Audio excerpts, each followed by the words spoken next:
Hello students, कैसे हैं आप? आई होप आप घर पे अच्छे से होंगे। बच्चे, जैसे हमारा सेट्स चैप्टर चल रहा है तो लास्ट टाइम हमने प्रैक्टिकल प्रॉब्लम्स ऑन सेट्स किया था, जिसमें मैंने सिर्फ दो सेट्स के बारे में ही आपको समझाया था कि दो सेट्स अगर आपस में इंटरसेक्शन ले रहे हैं तो उनमें कितने डिफरेंट रीजंस बनते हैं। हर एक रीज़न का हमने मीनिंग समझा और कुछ प्रैक्टिकल प्रॉब्लम हमने डिस्कस की ऑन टू सेट्स। ठीक है, आज हम थ्री सेट्स पे डिस्कशन करेंगे कि अगर तीन सेट आपके पास आ जाते हैं, if you have three sets, तो आप किस तरह से उनके डिफरेंट रीजंस को अंडरस्टैंड करेंगे, हर एक रीज़न का क्या मीनिंग होता है। ठीक है, और प्रैक्टिकल प्रॉब्लम्स पे मैंने एक असाइनमेंट बनाई है जो मेरे टेलीग्राम चैनल पे आपको मिलेगी। ठीक है, तो प्लीज़ आप टेलीग्राम चैनल पे जाके उसको ज्वाइन कर लें। उसका लिंक आपको इसी वीडियो के डिस्क्रिप्शन बॉक्स में मिल जाएगा। क्लिक करें, टेलीग्राम चैनल को ज्वाइन करें और वहाँ पर 31 क्वेश्चंस मैंने अपलोड किए हैं जो सिर्फ प्रैक्टिकल प्रॉब्लम्स ऑन सेट्स पे ही हैं। उसमें 2 सेट्स के भी क्वेश्चंस हैं और 3 सेट्स के भी क्वेश्चंस हैं।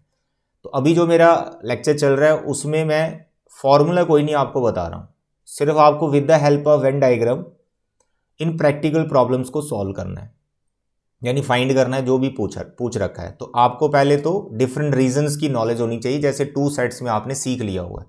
तो अब हम 3 सेट्स पे बात करते हैं कि किस तरह से हम इनको समझें और इसमें क्या क्या चीज़ें हैं। ठीक है, लेक्चर को कंप्लीट देखना है तभी भाई समझ में आएगा।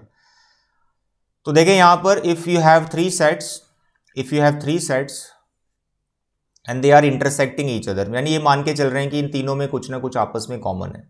तो these are the three sets representing these circles are representing three sets A, B and C. Universal set भी होता है, इस पूरे को आप एक रेक्टेंगल के अंदर रख दो, that rectangle is the universal set. वो अभी मैं नहीं बना रहा हूँ, लेकिन उसका मीनिंग मैं आपको इसी में बता दूंगा। ठीक है, तो these are the three sets, right, A, B and C. अब जब ये तीन सर्कल्स आपस में इंटरसेक्ट हो रही हैं तो इन्होंने कितने डिफरेंट रीजंस बनाए हैं ये पहले आप ऑब्जर्व करें। यहाँ पर डिफरेंट रीजंस क्या हैं, कितने हैं, फिर उनका मीनिंग समझेंगे। सर इसका मतलब ये हो गया, इसका मतलब ये हो गया। बताइए कितने डिफरेंट रीजंस हैं। You can see how many different reasons. देखो, एक ये है जिसमें मैं ए लिख रहा हूँ। ठीक है, तो ये ए जिसमें लिख रहा हूँ वो इतना रीजन है। ठीक है, इतना जिसमें कोई भी दूसरी सर्कल नहीं आ रही, ये ध्यान रखना ये। और इसमें ये बी, इसको आप बोल सकते हो ओनली बी सेट। ये आ गया C, only C set, A B C. अब यहाँ पर ये एक रीजन ये भी है, ये देखो बीच में ए बी सी, इसको डी दे दो। एक ये है ई दे दो, इसको एफ दे दो, इसको जी दे दो, कुछ भी नेमिंग दे दो, कोई दिक्कत नहीं है। बस आपको अंडरस्टैंड करना है इन रीजंस का क्या मीनिंग है। तो अब हम क्या करेंगे, एक सर्कल को पकड़ लेते हैं, यानी एक सेट को पकड़ लेते हैं। जैसे ए को मैं रख लेता हूँ और इसके अंदर जितनी भी चीज़ें हैं उनको अंडरस्टैंड करते हैं, उनको समझने की कोशिश करते हैं। सबसे पहले मैं आपको बताऊं, जो आपको पूछूं यार भाई ए का मतलब क्या है, यहाँ पर ए जो एरिया है ये वाला, ये क्या रिप्रेजेंट कर रहा है, इतना एरिया। इसे मैं शेड भी कर देता हूँ हल्का हल्का। ठीक है, सिर्फ इतना एरिया ये क्या रिप्रेजेंट कर रहा है with respect to other sets also, ये क्या रिप्रेजेंट कर रहा है, this part, can you tell me. तो यहां पर आपको लिखना है this A is what, number of elements in set A only, in set A only लगाना बहुत जरूरी है। अब मैं ऐसे लिख देता ना, number of elements in set A, तो फिर उसका ये मतलब होगा कि पूरा सेट आपको लेना है। ओनली मतलब कि भैया सिर्फ ओनली, दूसरा सेट का रीजन नहीं ले सकते आप। तो this small A is representing the number of elements in set A only. अब देखें यहां पर, अगर मैं आपको ऐसे पूछ लूं यार एक चीज बताओ इसी से connected, number of elements in set ए, यहां पर ओनली नहीं लगाया। अब बताओ number of elements in set A set में कितने एलिमेंट्स हैं। तो ये जो मैंने अल्फ़ाबेट लिखे हुए हैं छोटे ए बी सी, ये सारे नंबर ऑफ एलिमेंट्स ही हैं। तो ए के एलिमेंट्स मैं पूछ रहा हूँ, सेट ए के एलिमेंट्स, सेट ए, तो सेट ए पूरा सर्कल है। तो अब आपको इस केस में ये पूरे सर्कल को देखना पड़ेगा, क्योंकि यहाँ कोई रिस्ट्रिक्शन नहीं है कि सिर्फ ए के ही लो, ऐसा कुछ नहीं है। तो सेट ए के कंप्लीट आपको एलिमेंट्स लेने हैं, जिसमें स्मॉल ए भी बैठेगा और इसमें जी भी बैठेगा, इसमें ई भी बैठेगा और इसमें डी भी बैठेगा। ठीक है, क्या है, ए जी ई डी। देखो डायग्राम में AGDE, तो कौन है इसमें, आ गया ना पूरा सेट। तो इन चारों का सम is representing number of elements in set A. Only नहीं लगाना, यहां पर गड़बड़ हो जाएगा सब। ओके डियर, तो ये हो गया, हमने दो चीजों को यहां सीख लिया। ठीक है, अब मैं आपको पूछूं ऐसे पूछूं, number of elements in set A and B, वो एलिमेंट्स बताओ जो सेट ए और बी में है, यानी common to both A and B. ऐसे पूछ रहा हूं, number of elements in set A and B, यानी common to both A and B. तो आप देखो डायग्राम में देखो, जो ए और बी में आ रहे हैं। अब यहां भी एक प्रॉब्लम हो रहा है, मैंने यहां रिस्ट्रिक्शन नहीं लगाई, मैंने ऐसा नहीं बोला कि number of elements in set A and B only नहीं है, number of elements in set A and B वाले बताओ। अगर वो सी के भी हैं तो हमें उससे कोई प्रॉब्लम नहीं होनी चाहिए, क्योंकि ऐसा तो मेंशन नहीं है कि सी के नहीं लेने। तो number of elements in set A and B, देखो डायग्राम में देखो, ए एंड बी, सर ये ए सेट है, ये बी सेट है, तो इसका कॉमन रीजन ये आ रहा है सर, ये पूरा पार्ट। तो इसमें दो यहां पर अल्फाबेट आपको दिख रहे हैं, it is G+E। Okay dear, तो एक तो ये आपको क्लियर हो गया। अब इसी का कनेक्टेड मैं आपको ऐसे पूछ लेता हूं, इसी का connected, number of elements in set A and B only. अब बताओ, number of elements in set A and B only. अब यहां रिस्ट्रिक्शन है, दोनों स्टेटमेंट देखने में सेम लग रही है, लेकिन यहां रिस्ट्रिक्शन डाल दी है कि ए एंड बी के ही लेना, सिर्फ सी नहीं लेना। बेशक उसने ये नहीं बोला कि सी मत लो, लेकिन ओनली का मतलब यही होता है कि सी नहीं लेना। ठीक है, जो तीसरा सेट है वो नहीं लेना है। तो भैया दो वो नहीं लेना, तो सी सर्कल को पूरा हटाना पड़ेगा, हटा दो पूरा सी सर्कल। तो फिर ए और बी में कॉमन क्या बचा, खाली जी। तो it is G, I hope it is clear. तो मैंने ए सेट को लेकर ए को डिस्कस कर लिया, जी को डिस्कस कर लिया, G+E को डिस्कस कर लिया। अब खाली E बचा है, ये भी ए सेट पे आ रहा है, तो E तो दिख ही रहा है। कौन से एलिमेंट्स है ये, number of elements in all the three sets A B and C, यानी ये तीनों का इंटरसेक्शन है।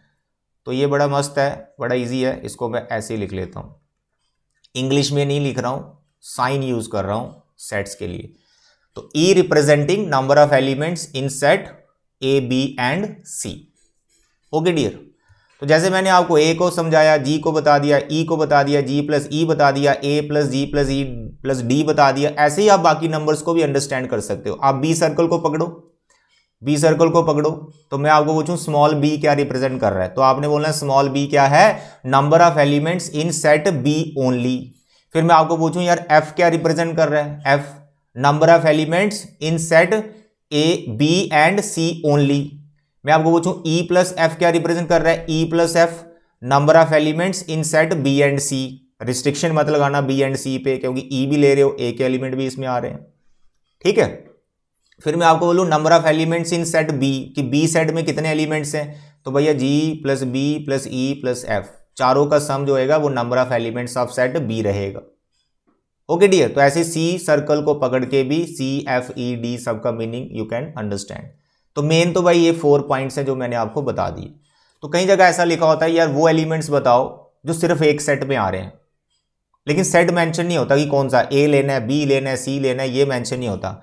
उसको बोलते हैं exactly one set, number of elements in exactly one set. वो एलिमेंट बताओ जो सिर्फ एक सेट में ही आ रहे हैं। सेट मेंशन नहीं होता तो उस टाइम पे आपको ए भी लेना है, बी भी लेना है और सी भी लेना है, इन तीनों का सम लेना है, A+B+C। ये क्या रिप्रेजेंट कर रहा है, नंबर ऑफ एलिमेंट्स। मैं लिख नहीं रहा हूं, आप प्लीज इसको नोट कर लें। क्या आएगा, A+B+C number of elements in exactly one set.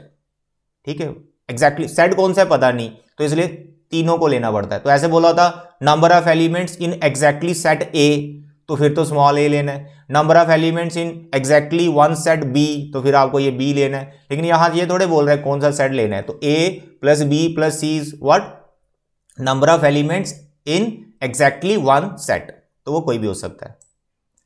अगर मैं आपको पूछूं number of elements in exactly two sets, अब देखो ध्यान से, अब मैं यहां स्टेटमेंट लिखता हूं, number of elements in exactly 2 sets. वो एलिमेंट्स बताओ जो 2 सेट्स में आ रहे हैं, एग्जैक्टली 2 सेट्स। वो एलिमेंट मतलब तीसरे सेट में नहीं होने चाहिए। Number of elements in exactly 2 set, सिर्फ 2 सेट के एलिमेंट बताने, वो एलिमेंट तीसरे सेट का नहीं होना चाहिए। क्या वो 2 सेट यहां मेंशन है कि ए बी लेना है, बी सी लेना है या ए सी लेना है? नो। तो आपको ए बी एग्जैक्टली वाले भी लेने हैं, बी सी ओनली वाले भी लेने हैं, ए सी ओनली वाले भी लेने हैं। तो एग्जैक्टली 2 सेट्स में यहां देखो सर्कल में कौन आएगा? जो सिर्फ 2 सेट में आ रहे हैं। तो अगर आप जी को अंडरस्टैंड कर पाए हैं तो इस जी का क्या मतलब है? Exactly in 2 sets A and B. इस एफ का क्या मतलब है? Exactly in 2 sets B and C. इस डी का क्या मतलब है? Exactly in 2 sets A and C. तो डी, जी और एफ का जो सम होगा वो एलिमेंट्स होंगे जो सिर्फ 2 सेट में ही आ रहे हैं। तो यहां क्योंकि सेट्स मेंशन नहीं होते तो इन तीनों का हमें सम ही लेना होता है। ओके डियर, इसमें आ गया डी, जी और F according to this diagram, D, G and F. तो इसी टाइप के आपको क्वेश्चंस मिलते हैं और एरियाज को अंडरस्टैंड करना है, डिफरेंट रीजन का मीनिंग क्या है। आई होप आपको ये समझ आ गया होगा। अब इस पे हम कोई एग्जाम्पल सेट करते हैं। तो इसके प्रॉपर आपने नोट्स बना लेने हैं, जो मैंने लिखा है। बड़े सारे पॉइंट इसमें बन जाते हैं। अभी मैं सी, एफ, डी, ई अलग अलग लिस्ट बनाऊंगा तो काफ़ी 15-20 पॉइंट बन जाएंगे हमारे। लेकिन अगर ये समझ में आ गया तो बाकी पॉइंट्स खुद से भी हम बना सकते हैं, कोई दिक्कत नहीं है। ओके डियर, आई होप कि ये 3 सेट्स का जो भी है सिस्टम, डिफरेंट रीजंस आपको समझ आ गया। अब मैं एक एग्जांपल से इसको कैसे अप्लाई करना है और बिना कोई कैलकुलेशन से आपने कैसे आंसर्स निकालने आपने कि इसका क्या होगा, इसका क्या होगा, वो देखो यहाँ पर। तो आपकी एनसीईआरटी की ही फिलहाल मैं एग्जांपल लूँगा, आपकी एनसीईआरटी की ही। देखो ये आपकी मिसलेनियस एक्सरसाइज, इसमें 2 क्वेश्चन आपको मिल जाएंगे। एग्जाम्पल आपको इसमें एक मिल जाएगी जो कि काफ़ी इंपॉर्टेंट एग्जाम्पल है। तो इन दोनों क्वेश्चंस को अभी हम सॉल्व करेंगे, देखेंगे यार कैसे हम उन सर्कल के अंदर नंबर फिल करें। तो first of all question number 16 मैं करूंगा, ठीक है। तो here I am making 3 circles, this is 1 set, ठीक है। एक सेट में और लेता हूं, दिस इज अनदर सेट, इसमें भी इसने नाम ए, बी और सी रखा है। And next is let I am taking third this one. I hope it is clear. तो A set, B set and this is C set, ठीक है। अब आपको क्या करना है, अब आपको क्या करना है बच्चे, स्टेटमेंट को ध्यान से पढ़ना है। जो भी इसमें इंफॉर्मेशन हमें दे रखी है वो इंफॉर्मेशन हमने डिफरेंट बॉक्सेस में भरनी, यानी डिफरेंट 7 रीजन जो बने उनमें भरनी। 1 2 3 4 5 6 7 रीजन्स में ये नंबर फिल करने। लेकिन इसमें एक छोटी सी टेक्निक है। सबसे पहले क्या करो, कॉमन टू ऑल है ना, जो कॉमन टू 3 एलिमेंट्स है वो पहले भरा करो और उसको रिवर्स चलने दिया करो। क्योंकि क्वेश्चन में कुछ इस तरह से लिखा है कि अगर आप पहले इसमें सोचेंगे ना 21 पीपल लाइक प्रोडक्ट ए, तो आपने 21 को डिस्ट्रीब्यूट करना है इन 4 एरियाज में, 1 2 3 4। तो थोड़ा सा डिफिकल्ट रहेगा। डिफिकल्ट क्या, हम कर भी नहीं कर पाए, ये भी नहीं कर पाएंगे। ये 21 को डिस्ट्रीब्यूट करना, तो यहाँ कितना लिखूँ, यहाँ कितना लिखूँ, यहाँ कितना लिखूँ, यहाँ कितना लिखूँ, तो दिक्कत रहेगा। तो कहाँ से स्टार्ट करना है, वो पहले फिल करनी है प्लेस जो कॉमन टू ऑल है, यानी इस एरिया को देखना है जो कॉमन टू ऑल है, ठीक है। Common to all, common to 3, तो ये इसको देखना है। तो स्टेटमेंट पढ़ो, अगर तो वो गिवन है तो समझो आपकी लॉटरी लगी हुई है। क्वेश्चन बहुत सिंपल है। लेकिन अगर ये गिवन नहीं है, कॉमन टू ऑल अगर गिवन नहीं है, तो आप इसको कुछ लेट कर लो, लेट इट बी के, और बाकी वालों को एडजस्ट करते जाओ। 2 सेट्स में भी आपको सिखाया मैंने। तो फिलहाल ये एनसीईआरटी का क्वेश्चन है, तो ये मतलब काफ़ी सिंपल है। मैंने असाइनमेंट जो दे रखी है उसमें रहेगा जिसमें कॉमन टू ऑल नहीं है, ठीक है। तो चलो इसको फिल करते हैं अभी। तो स्टार्ट कैसे करना है, अब ढूंढो यहां पर ये वाला एरिया कॉमन टू ऑल, कहीं लिखा है देखो, 8 लाइक्ड ऑल द 3 प्रोडक्ट्स। 8 वो नंबर है, 8 बंदे हैं जो तीनों प्रोडक्ट लाइक कर रहे हैं, ए बी एंड सी। तो 8 यहां पे फिलिंग रहेगा, यहां फिल करेंगे आप, ठीक है। 8 you have to fill here, okay dear, यहां 8 हो गया। उसके बाद इसको रिवर्स में लेके जाओ, क्वेश्चन का ये स्टेटमेंट पढ़ो, ये statement 14 people like product B and C. जो 14 है वो बी और सी लाइक कर रहे हैं। ओनली तो नहीं लिखा यहां पर, ओनली नहीं है, ये ध्यान रखना। बी एंड सी, बी और सी वाले 14 है। तो देखो बी और सी में कॉमन क्या है, तो ये आपका है बी सर्कल, ये है आपका सी सर्कल, ठीक है। तो यहाँ पर यू कैन सी बी और सी में ये पार्ट आ रहा है, और ये कितने हैं 14 है सर। 8 आपने लिख दिया है, 14 आपने टोटल बनाने हैं, तो यहाँ पर कितना फिल करना पड़ेगा आपको 6। Here you have to fill 6।